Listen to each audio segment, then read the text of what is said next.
Hey everyone, welcome back to the channel. Today we have another teardown video, and today's video we're going to be tearing down this electronic rack and pinion from a Mercedes. Now before we go ahead and begin, if you haven't subscribed to the channel, hit the subscribe button down below and definitely smash that like button because it helps the channel out. And with that said, let's go ahead and get started on today's video. So I'm super excited about today's teardown, mainly because this rack, if you haven't watched the other videos, was on my buddy's Mercedes, and he came in here to do rear brakes. The car drove in fine. We did the rear brakes, and then this thing failed and went bad while it was in the shop, on the lift or on the ground. I have no clue. And when we were done with the brakes, we tried to move the car, and we had a bunch of error codes. So it's not a cheap rack and pinion. Again, I made a video regarding how much this thing costs and everything. If you haven't checked it out, check it out. But I'm just excited because I know that this failed because of a torque sensor that's built into this motor. And this thing costs $5,000 from Mercedes brand new, and I really want to see why you're not able to service it, because I really think they dropped the ball and you should be able to replace parts and service these things, especially at what they cost. So that's what I'm really excited for today. So let's go ahead and get into that. Enough of me blabbing. I just want to give everyone a little bit of a backstory. So let me get a few tools here, and we're gonna get this thing torn into pieces. So let's start tearing this down, and I think where I'm gonna begin is probably here on this section. We're probably gonna have to remove this collar. So we're gonna go ahead and remove this little cover here, and that comes off just like that. It's a 22 millimeter, not that it matters because this is not gonna go back together. Now in here it has a lock nut, which I'm assuming is gonna be for the steering shaft, and let's see what size this bad boy could be. It looks like a 17, and looks like I'm spot on the money there. Hopefully this comes off. I'm gonna hold the shaft. All right, that wasn't too bad. So let me get this nut out of here. This thing has been a pain in my thorn, guys. Me and my buddy were really pissed off on this one because the cost of this rack is absurd, and it doesn't seem like it's that expensive to manufacture these. It's just a manual rack with a motor. So now that we have that bottom section out, I already know what size these are because I looked them up for the video. We're going to remove this top hat cover here and see what is in here. It looks like it has some sort of a sensor, which doesn't really matter because we're going to wind up breaking this thing anyway. I'm pretty sure when you tear these apart, these don't go back on easy. So let me grab something to pry on here and see if we can remove this. Now, I think this may have some sort of a core value. I'm not exactly sure, but to me, no core was needed on this. They let me keep it. That's why I'm tearing it apart. So now that we have that out of here, I assume you just lift up, and okay, wow, look at that. So I don't know how well the camera is picking this up. Maybe I can zoom everyone in a little bit better here. So it looks like we have some sort of a sensor, kind of like I want to call it like a clock spring and an airbag. It's a ribbon, and then we have, let me untwine it here. So we have our ribbon cable. The reason why they use a ribbon cable, and I should have probably showed this before I unwound it, is because when this is together and you're moving this 360, the ribbon cable is spiraled. It can basically move with it, and the electrical contacts on there won't break. I don't know how well the camera's going to pick it up, but if you look at the cable, see how it has 4 wires in there. It's so this sensor can move with the gear, and it basically won't break its wiring. Now this looks like some sort of a angle sensor. This might be the steering angle sensor. It's really hard to say because it looks like this boot has to come off. So what I'm gonna do right now in the interim is we're just gonna pull this out.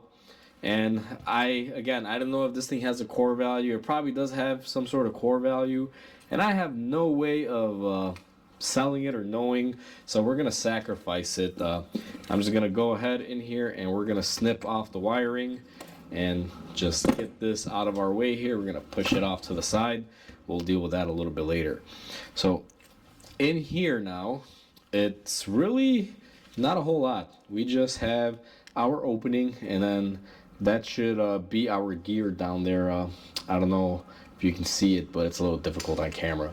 So let me go ahead and put you guys back down here. Hopefully get you in a good frame so I'm not blocking anything.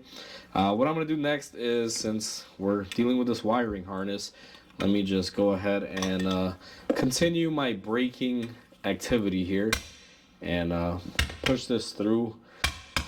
A lot of you might be saying, Mike, no, don't break it. Someone could use it. Again, guys, I have no idea where you would even take this to, get it reconditioned or anything. So I feel like we're going to have to sacrifice it for the video.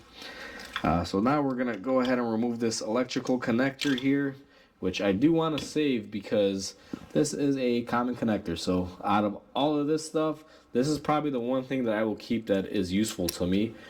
Because I can use the wiring or the connector head. It's still good. So that will definitely be of use later. So now that we have that in there, it looks like we do have, and I gotta flip this around, we do have a gear here, or a helical gear, I believe they're called. And let's see if I have the right tool and if I can get this off. This is kind of like a spider gear. It just helps align the shaft. Let's see here. Doesn't look like I have, let me see, maybe I have the incorrect size here. Now, let me get the camera a little bit farther back because I gotta reach into my toolbox, and I'm gonna see if we have an appropriate socket. I believe I stripped it because this may be reverse thread. Actually, as a matter of fact, I'm pretty sure I did. Let's see. Let's go the other way here and see. And doesn't look like that's gonna come off. That would have been nice to get off. I might get this off later with my air hammer, but in there is basically a gear, and that holds it in there, and it basically moves. So when you're moving your shaft, it's like an idler gear. I'll see a little bit later. Maybe I'll get that opened up. I don't want to get into extremes with this because it's just a little gear. And if I get that out of there, I am pretty sure that I do not know how to get it out of the case. If we kind of delve in there, you can see it. It's right there. It's that little like side cut gear. Kind of looks like a spider gear out of a differential. Just there to help idle it. It's an idler basically. So we're gonna probably leave that in there for right now. And the next part that I want to tackle is going to be this electronic motor end. And it looks like they have a motor that's attached to some sort of a gear here that'll feed into another gear or directly connect with a gear that's in the rack. And it looks like it's a spiral gear, judging by the end of the shaft here. So let's see if we can get this off.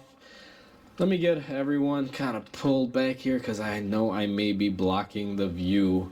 So just bear with me, everyone. Let me take the appropriate socket, which is a Torx.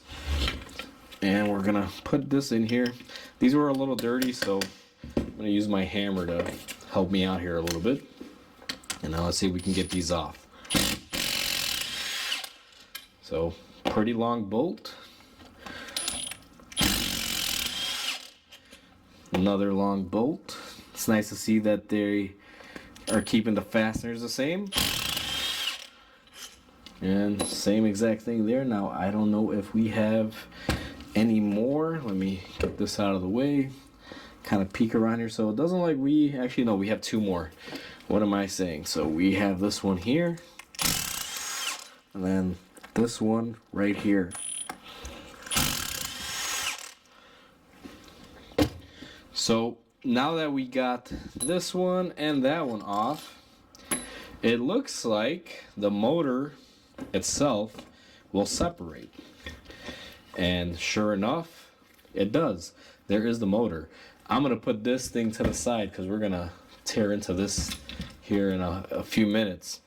So with that removed, oh wow, look at that. All right, I definitely didn't expect this. Wow. So we have a belt. I don't know how well the camera can see that. This thing's really awkward to hold up, but that is a belt in there. Wow. I thought it was a gear to gear. There was no way if you had told me it was going to be a belt, I would have never believed it. So that is really interesting. So let me take my screwdriver here. Let's just beat this casing off. Hopefully there's not a spring or anything that's going to come back and hurt me here. So, wow, I'm really curious. I did not expect this to have a belt. And it looks like we're going to be getting the shaft out here too with it now. Something is keeping me from coming out of here all the way. And I'm trying to see what that could be here. Maybe we'll just let it roll out like this. Is that doing anything? I'm not exactly sure. I think it's just spinning. So there must be something holding this in here.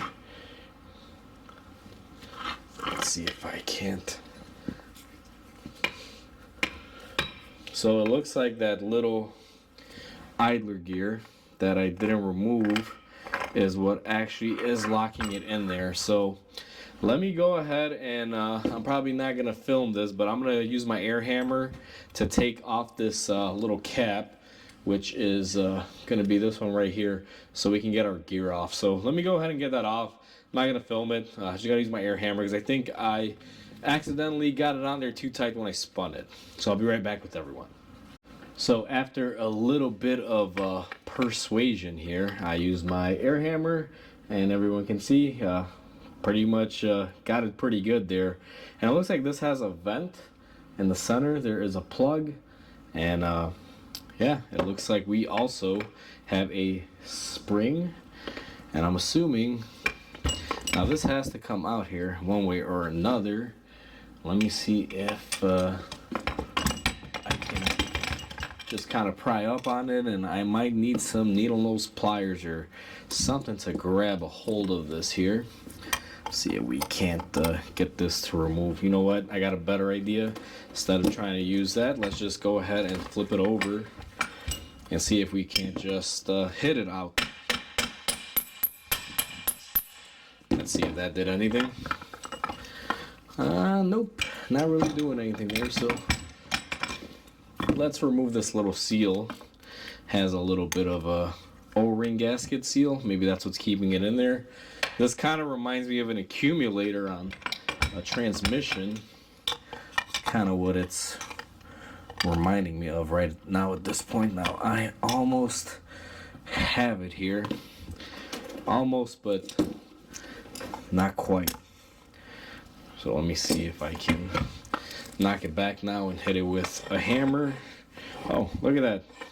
Looks like we got it to loosen up enough, and all right, there we go. There is most of it, and then let's see if this will come out now.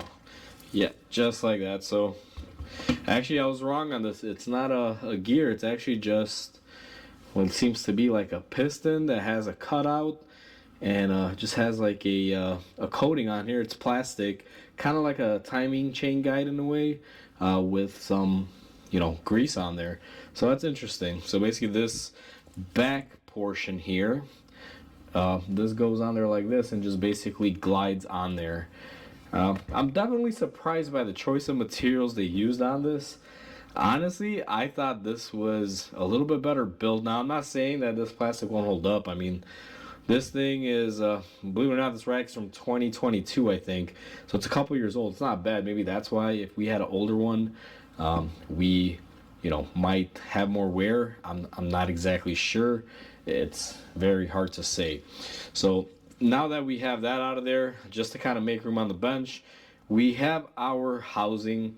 The last thing that is left in our housing is this bearing, which I'm pretty sure if I just put my screwdriver on, I could probably beat that out of there. I know it's not the good idea to do it that way, but now I got to get my screwdriver out of here. Just like that. So we have our screwdriver out, and then we have our bearing, just a regular rotating bearing, nothing real special. And then inside of here We obviously have, it looks like a little aluminum sleeve with a needle bearing that's in there. More than likely I'm not going to be able to get that off. Here is the insides of that, and then through our tube assembly and out the other side. Not a whole lot, just some grease, some grooves where everything, you know, moves in and out of. So I'm gonna go ahead and take this, and we're just gonna put it in the scrap pile because we are pretty much done with that portion. So now what I have to do, and I got the camera zoomed out all the way, is I'm gonna remove this inner shaft, and it looks like all I have to do is just spin it out of here, just like so, and we should be able to get out our inner. Now this is a nice chunk of steel. As a matter of fact, I like this. I could probably turn this into some sort of art or something, or depending on if it's a hardened part, you could probably use this to pry on stuff or hit stuff with it. But either way, this is basically the inner workings of it. The back side is where it's kind of cut out, where that little this thing, we'll call it the glider, was living right there, keeping it on track. Then we have the gear side that I'm pretty sure is where the column would meet it, right there at an angle. I'm pretty sure that's where all this goes to. And then let me put this back there. And as we go forward, then we have the side here where our motor is basically helping and assisting it. So that's pretty much the inner workings of the shaft. And the way this works is you have input that goes on this side, so it's still manual steering for safety reasons, obviously. So you got your steering wheel hookup that's all here. If you can picture the steering wheel being this portion, what you're doing as you turn it, you're moving this in and out, and depending on how much load you're putting into it, this little electric motor that's hooked up to this portion with the belt basically picks up on your input and starts moving it along with various sensors. So very, very ingenious, I guess, but also, I mean, this is what kills me about this whole thing. I honestly didn't think I would find anything like this. That has me in a baffle. I'm gonna keep that as a keepsake in the shop. So now that we have the inner workings of this, we don't really need this anymore. Another little tidbit on this also, that's where your inner tie rod would go on that end, and on this end for the other side. So I'm gonna go ahead and put that on the floor, nice and noisy. Now let's dig into this a little bit, see what's inside this contraption. So now it's time to tear apart this, and I gotta be careful. There are these little ball bearings that are situated in there. They came apart when I got that shaft out of there. Gotta be careful because these in the shop can cause havoc. So let's see if I get my snap ring pliers to work here with me. Let's get them to move over here. Let's see if we can get this bearing torn apart. So it looks like we have to remove this snap ring in here, and just got to be careful, just like that. Throw that in the nice little parts pile that we have. And well, actually I don't even think I had to remove that snap ring. That came out of there just by pulling on it. So in here we have a variety of what looks like grease, and there's some ball bearings in here. Let me get these taken out. But basically we have a housing, and there is a seal just like that, or it looks like a wavy washer to keep some pressure on this assembly, and then that is pretty much it, aside from a few little ball bearings that are stuck in here. So I'm gonna be extra careful. Let me take that ball bearing, put it back there. We're just gonna go ahead and set this to the side, and there's our wavy washer. Now this thing here is very interesting, and it definitely is. So you can see it's an assembly. There is a bearing on this, and it's held in by snap rings and this big collar nut. I'm probably not gonna tear into this, but this is basically a drive gear hooked up to the bearing for it to float, because that's how it works. And then when the shaft's in there, the splines are attached to the gear. It's what moves your steering gear in and out and allows you to steer the wheels. There's not a whole lot to this, just a bunch of ball bearings. If I were to tear this apart, Basically, you would have the bearing here that sits in the housing that lets it glide. Your supporting little bushings here. These are like little spacers and bushings, and we have a wavy washer in there. And then when the motor would spin on this, let me reiterate, beautiful belt here design, basically this would spin in and out. And since the inside spin with it, the shaft would either move in and out. And the shaft was the part we saw previously in the last clip. So I'll give it to him. It's a pretty unique contraption. I just got to make sure these little ball bearings don't get all over the place. So let me just scoop these up. And now it's time to get down to the, I guess you can call this the meat and potatoes in it, because this is where everything is controlled. And this is the vein of many people's existence when these break, because this is what typically goes out. And as everyone can see here, we don't have to tear the whole rack apart. You can just take this motor out and slide it past that belt and then be able to slide on a new one. At least that's what it seems like. So Mercedes selling these brand new for $5,000 or remanufactured for $3,000 when they could probably just sell you this motor for a couple $100. It just seems like it's not great for consumers. Seems like this is a play to kind of squeeze your wallet. So let's go ahead and get this motor opened up. According to my calculations here, when we open this up, there should be a sensor somewhere on this backside here. So it looks like this comes off, but let me go ahead and open it up the proper way here from this end. So let's go ahead and take off our bolts. And I'm really excited for this portion, guys. Like most of my teardowns, like I kind of know the stuff, but this one is I'm learning as I'm going along here with you guys, because I've never really torn one of these apart, especially one that I really dislike because of the price that it costs to replace. So now that we have that out of there, I just got to figure out how we can break into this. Now, I'm going to do this very cavemanish and probably very rudimentary, and this is probably not the way to do it, but it seems like a hammer and screwdriver should work just fine. Just kind of vibrated here. See if we can get this cover apart. Just like that. Alright, so this is where I gotta be careful, because if this is a magnetic motor, which they usually are, it means that we have a magnetic field holding this back, and if my fingers are there, it could pinch them or hurt me. So let me just kind of see here. So this slides perfectly, and I think that's what it is, because there is nothing else that points to it having anything else on there. So gotta be careful here, and I know this is not the best way to do it. Let's just see here if we can get a little bit more leverage on this to open it up.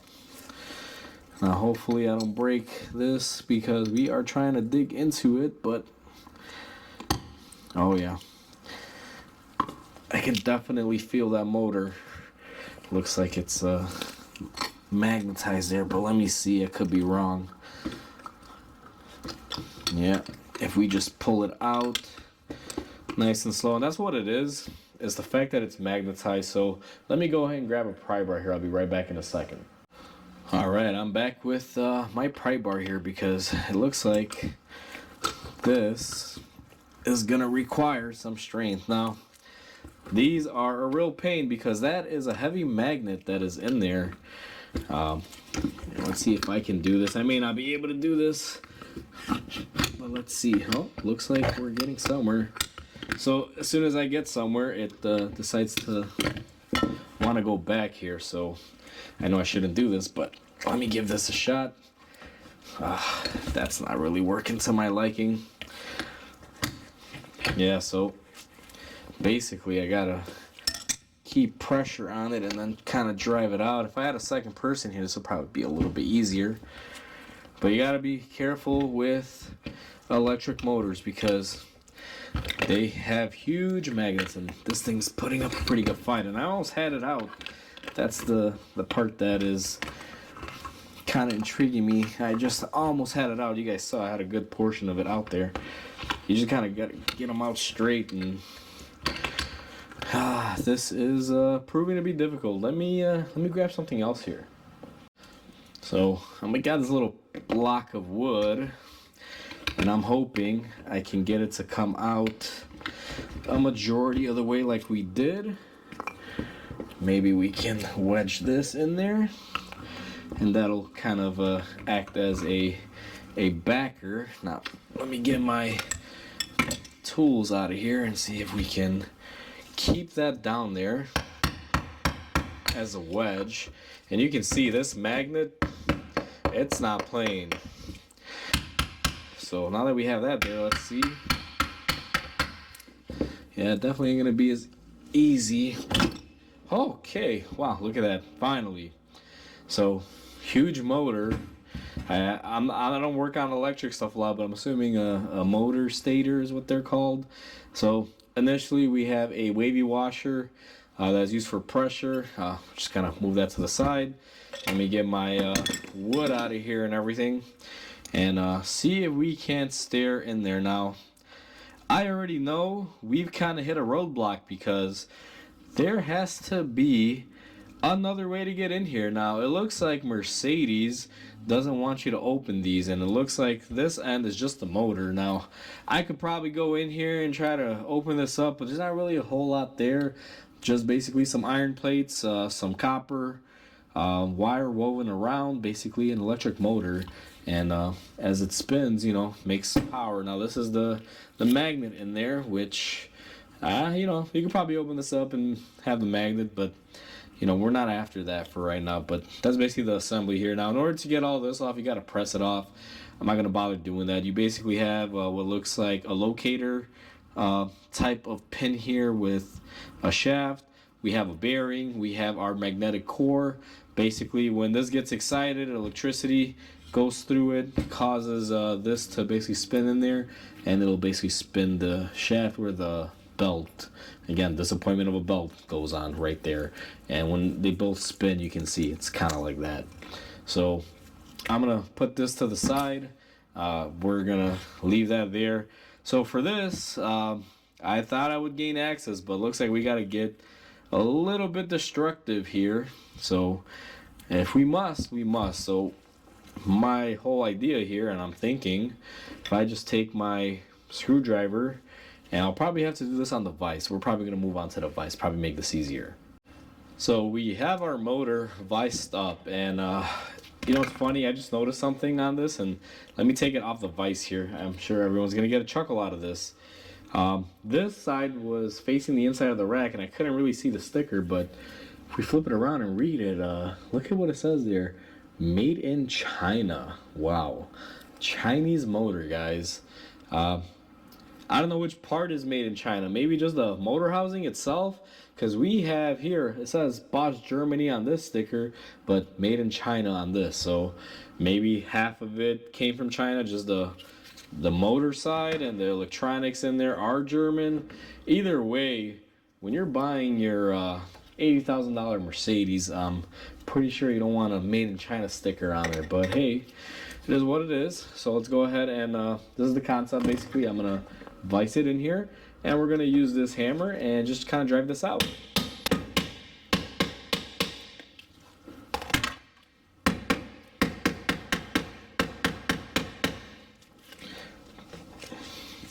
This thing is really pissing me off. It just kind of keeps walking itself back and forth here, not really releasing, but I think we have it. Okay, finally.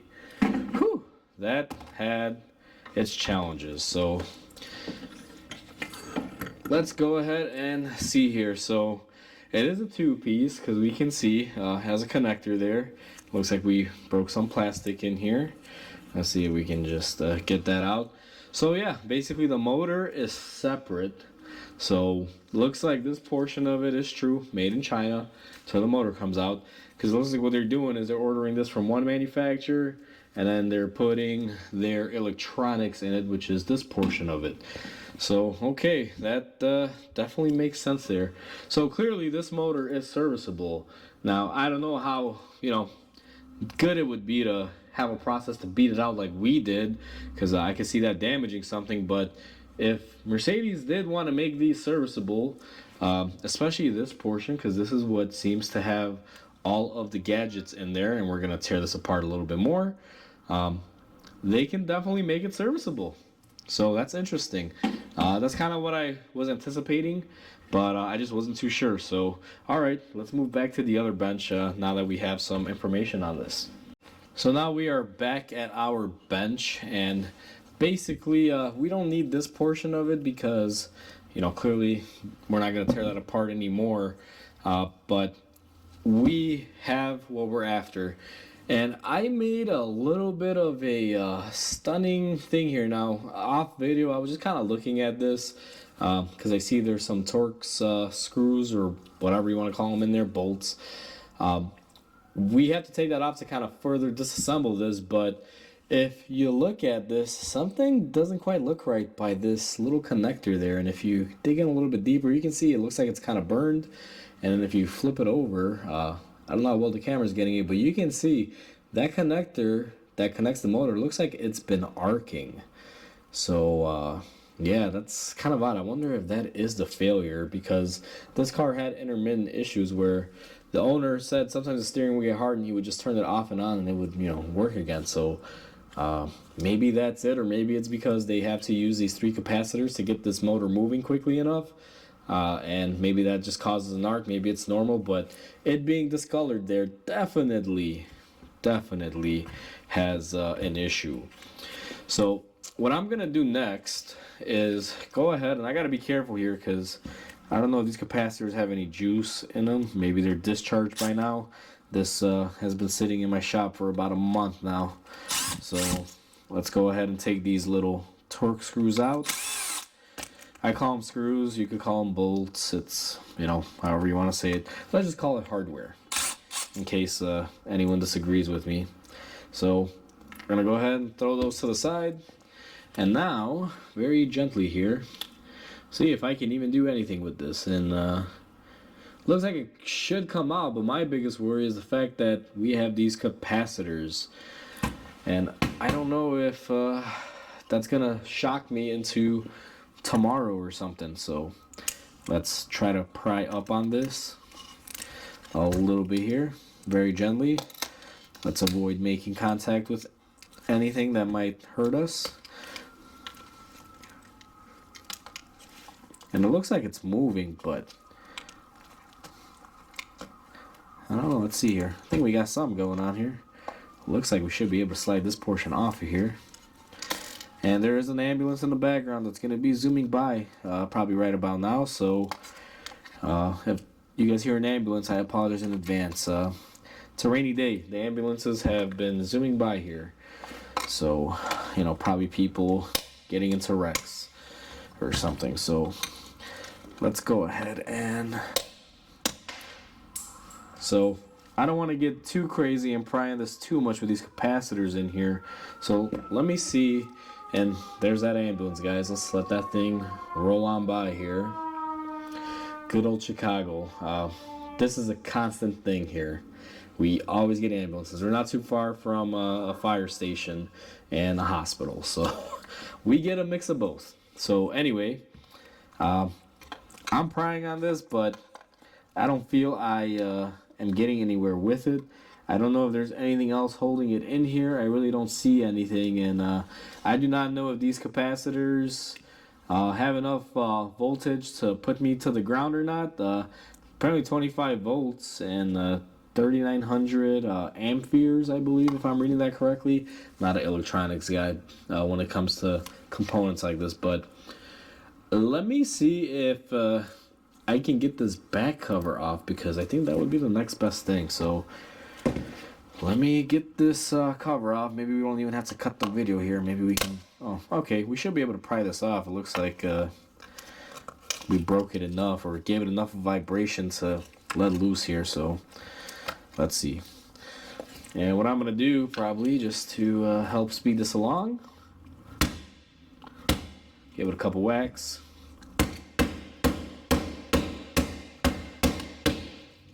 Just like so, and hopefully that loosens up the glue or breaks the plastic. Either way, I don't really care. I'm just trying to get into this thing.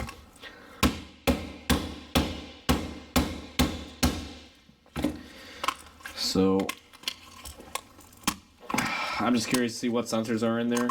I probably broke a sensor now if that was the case, but okay. So we got the cover off. Nothing in there, just some plastic bits. And this side, well, there was a lot more going on here than I thought there would be. So it looks like we have a lot of electronics. Looks like we did break our little connector. This is where the pin would go for the pin reading. But it looks like we would have, let me see here, that's our main power. So we have basically our main power coming in here, the 12 volts. It looks like this whole part of it is the step up converter and causes the step up. And it also looks, and this may be hard to see here, let me get my little screwdriver. Guys, this is as intriguing for me as it might be for you. I apologize if I'm not getting the right angles here, because this thing, like I said, has been intriguing me here. So this is very interesting. So let me grab my light. Looks like we're gonna have to shine up some light in here.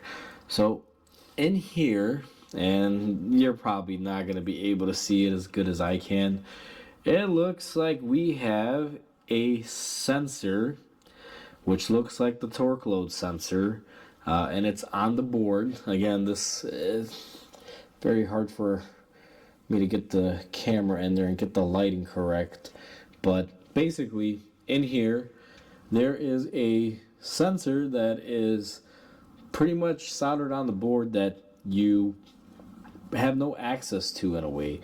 And we also do have, it looks like, a sensor here furthermore on the bottom. What I'm gonna do, and I gotta do this carefully, but it looks like I could probably pry this board off of here. And I'm gonna be careful, because I don't know if this will really pry off or not, but it looks like it should, and it actually probably won't. But yeah, it doesn't look like it's gonna pry off. What I can probably do is come in here, and I guess we can just break. This is where the main connector would go. We're gonna go ahead and just take that off of there, and it looks like we dropped a few little pieces here, like this little connector. And another ambulance is rolling by, so let me do this. Let me cut the camera, let this thing roll by, and I'll be right back with you guys. Alright, so the ambulance is gone. So this top portion is just basically like a step up for the voltage. Takes 12 volts, probably makes it a little bit higher because this is a hungry motor from the looks of it. And this would be all the controls and the logic for it. What I'm going to do now, because I don't know any other way, it looks like this board has to come off. So I'm going to pry it off here. It has these little solder points where it goes on. And I mean, it's already broken. Nothing we can really do to save it now. Oh, some sticky material there for what looks like a processor. This thing looks like a whole computer within itself, and I'm going to show you this a little bit easier. But basically, when you remove the board, that's what we have here. Now, I have no idea what these are. I believe these, if I had to guess, they are like some type of a sensor. Now, I'm not an electronics person. I don't know, but this looks like it would be sensing something like a sensor in a way. And the reason why I say that, and maybe this doesn't hold true, maybe I'm just full of it because I don't know what these components do, but I do know that the component that failed is in here somewhere. And it may be this. This looks like some sort of a sensor thing, because if you look at it here, and I gotta look at the tail shaft of the motor. Yeah, so you see on this motor portion, it looks like this goes in here and it would match up perfectly. So in here, this looks like I mean, it's a different color, which tells me it's a different type of metal. Now, I didn't really check to see if this thing was magnetic or not, so, oh yeah. Okay, so that's how they're doing it. So here's the thing. If you guys notice, that, and it'd probably be easier with this one, that's a magnet. And this itself is not a magnet, guys. Now let me just show you, because just in case, see, not a magnet, falls right off. So this is magnetic, and this is the sensor. So it looks like by process of elimination we figured it out. So this ferrous metal basically rides in here, which is going to be on this inside. See how it has a little pocket or that cup in there? And when this is all together, depending on how this is moving, that's what probably sensors the torque load on this. And I'm assuming this is the torque load sensor that they were referring about being the failure point of it. It looks like it senses how much input the wheel is putting on it, and as soon as it notices some movement, it probably causes the driver or the computer portion of it to tell the motor, hey, start producing power and turn on. So basically activates everything and causes the motor to move, because this motor would have to move both ways to be able to give you left and right. So this is the whole logic board behind it. So there's actually no sensors in here. The sensor is actually this portion right here. Very clever. It's kind of like an ABS wheel speed sensor, because you know, you would have a tone wheel, which I guess you can call this your tone wheel, but it's not really measuring any interruptions, just measuring input and speed from what it looks like, or how much you're putting into it. And then what it does, it reads that, sends it to the computer. The computer then sends the appropriate voltage out and direction control of which way the motor should spin. So this is very, very unique. I'll give it that. So that's pretty much the teardown. I can't get any further down than this. I mean, I suppose we can tear apart some of this stuff, but it's not really going to give us anything. We're at the bottom of the barrel here. And, you know, like I said, this thing is very complex for no reason, but let me share my thoughts with you in the next clip instead of, you know, trying to crouch down like this. Alright, so that pretty much concludes the teardown. This thing, in my book, is cheaply made, and not on the hard parts section. The shaft, the manual rack, this whole tube and everything, really solidly built. There were some questionable materials in there, but, you know, everyone's using plastic nowadays. Not really a big deal. But my biggest disappointment on this, at least from a manufacturing standpoint, is the fact that that motor is where all the issues begin and end with these racks. So that motor is separate. You can separate it. Why can't they just sell that whole assembly with the motor, with the sensor and the brains already pre-built, where you just remove those bolts, take it off, and then, you know, slide on a new one and call it a day? I don't know if they don't sell that because maybe that little belt has some sort of specific alignment that needs to be, but I would think if the motor is off and the wheels are straight ahead before you replace that motor, everything should pretty much calibrate, because that motor is indefinite. It doesn't really have any which way, like a neutral state. It can stop in any which way position, forwards or reverse. So I really don't think that's the issue. I just think it's a consumer squeeze on these, because these cost $5,000. They're money makers. So, you know, I get it. That's probably why they're not selling those motors separately, because you can probably sell that motor for like $500-600, maybe $1,000 at best before people say, nope, I'm not buying it. But when they sell it complete as a rack, obviously it's you know, more money in the wallet for padding for them. So it kind of gives you the illusion that you're getting more for your money. But overall, to me, I don't like it. That belt really tripped me up. That caught me in for a whirlwind. I thought that was going to be gear to gear. I thought you had like a gear that was being driven on the motor that would drive another gear that would reach up to the rack and cause it to go in and out depending on the motor. Don't know why it's not that way. That's how I thought it would be based on the cone shape of this design. But they got me. I'll give them that. It's a belt. To me, I feel that belts wear. Belts can snap. You know, this is a part that lives in a volatile environment underneath the car. You know, water, rain, you know, snow, things can get in there, dirt, debris, if it's not sealed. Although I'll give them that, it was sealed up really well. I didn't find any speck of dirt in there aside from what I put in there tearing it apart. So it was sealed up very well. But also remember, this rack had been replaced before. The original rack went out on the car, um, as far as the history goes, and it was replaced in like 25,000 miles on the vehicle. Then the vehicle owner that owns it now bought this vehicle with that rack already replaced without them knowing, and this is the third rack that we replaced on the car. So this is the second one that we tore apart, and the date code stamping on it I believe is 22. It was replaced in 2022 if I remember correctly. So it's only a couple years old, not even 2 years at best, and it broke. And we all saw that motor. I think the failure point on these is those contacts and that sensor. You saw the arcing and burning there. Something was getting hot. So I don't know if that added extra heat, caused the sensor to go bad, or what, whatever you want to call it. But at the end of the day, I got the conclusion that I needed. I really wanted to tear this down to just see if you can separate that motor from the rack without, having to disassemble everything like crazy, and it's possible, and I feel that they should sell that motor separately, and that's my take on it. So hopefully you guys enjoyed this video. Comment, like, and subscribe because it definitely helps the channel grow. I hope everyone has a wonderful day, and I'll catch you on the next video.